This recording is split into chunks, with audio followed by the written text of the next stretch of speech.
Hey guys, come on in. I'll show you our room here in Makati.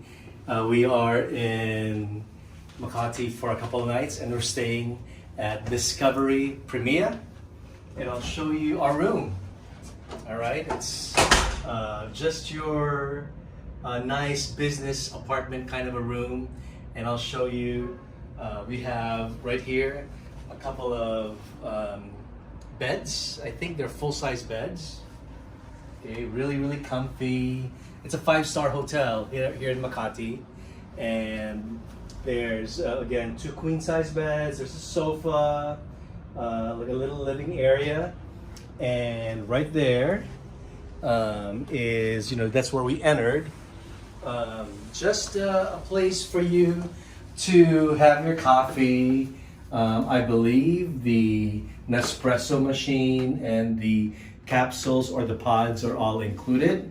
There is a fridge right here, and on the other side, the glasses, and I think other ways for you to get your hot water. So there's a little desk for a little office space, and I'll show you the other window, but it's really bright. I mean, it's like 3 o'clock in the afternoon or noon here in the Philippines, and it's really bright.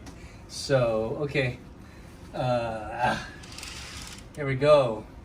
To those of you who are familiar, this is Glorietta, which is a very famous shopping district, kind of an area here in Makati, which is the business district of Manila here in the Philippines.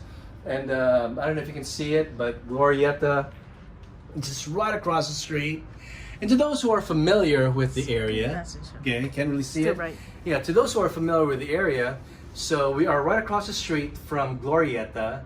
This is a towering 68-story, 68 high building, suites and everything. And to the right of us is the Manila Peninsula, and I forget what else. The Hotel Intercon was here over to the left side, but that's now gone. And the Makati Shangri-La, the Shang, is just across the street. So again, it's centralized, and this is what Nancy was looking for. What we were looking for is when we stay in Makati, we just want to be in the midst of everything, because although just think of being in Manhattan, you might think that, it's only a few blocks away, but when it comes to walking or even driving, I mean, you could be sitting in a vehicle for quite a few minutes. And so we're looking just for a place to hang out. And fortunately, we booked this 5-star hotel, the Discovery Primea or Primea. Someone please correct me how to pronounce it better.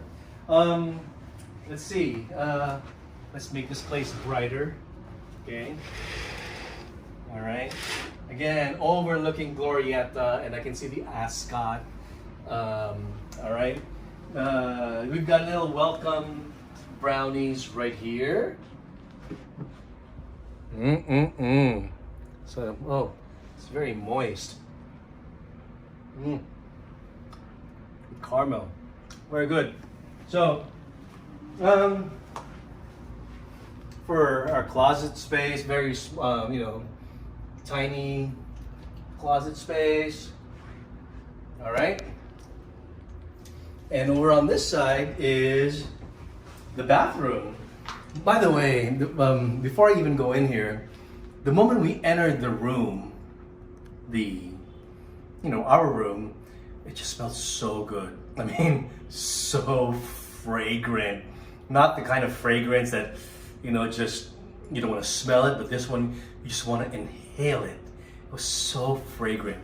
So, here is our master, or our bathroom, I should say. We've got a stand-up shower, a rain shower.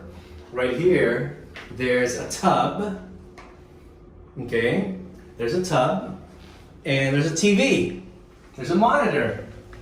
Okay? Evan would love this. Evan would love this. It's not a jetted tub. Again, I mean, let's walk out of here for a second. Got some chinelas, house slippers. So let's talk. Let's see here. We booked this using our Chase Ultimate Rewards, not a single dime out of pocket. When I say not a single dime, I mean to those who are into the points game. You and I know that we use our credit cards, we earn points. And so once those points are earned, we're able to redeem them. We go to what we call the Chase portal, if I'm using Chase Ultimate Rewards, and the amount of points needed for a room like this, I've seen this in the 10,000 points neighborhood. So if we were to convert 10,000 points in cash, that's $100. $100 for a 5-star hotel, a 5-star property here in the central business district of the Philippines. Ain't too shabby, but I know it's worth more than $100. I think it's around $150 to $200 per night, or even more, because we were given the higher floor, so that we've got a better view. So I cannot wait to see the skyline at night. And again, the points that were used were from Chase Ultimate Rewards, and it's just simple booking. You find a property, you learn how many points are needed. If you have those points, you book, end of story. If you have enough points, there's no cash out of pocket needed. With those 10,000 points and change that we used to book this room, that comes with all of the fees and taxes and fees and everything already. So again, how do you earn those points? You can use points using your Chase Sapphire Preferred, your Chase Sapphire Reserve, points that you've earned with Chase Freedom, or Chase Inc., your business Chase Inc. Cards. You can transfer them all. In my case, I transfer them into my Chase Sapphire Reserve account, so I've got a better value of conversion of 1.5 points. And so that's what I used here. Again, not a single dime. We're staying here for a couple of nights, and we're going to be exploring this Makati, the city. We love hanging out here whenever we visit the Philippines. Okay, I took quite a few pictures earlier, and I'm still hoping to be blogging about this so that I can get everything documented for any future questions or reviews. All right, that's all I have, guys. Do not forget, daddytravelsnow.com.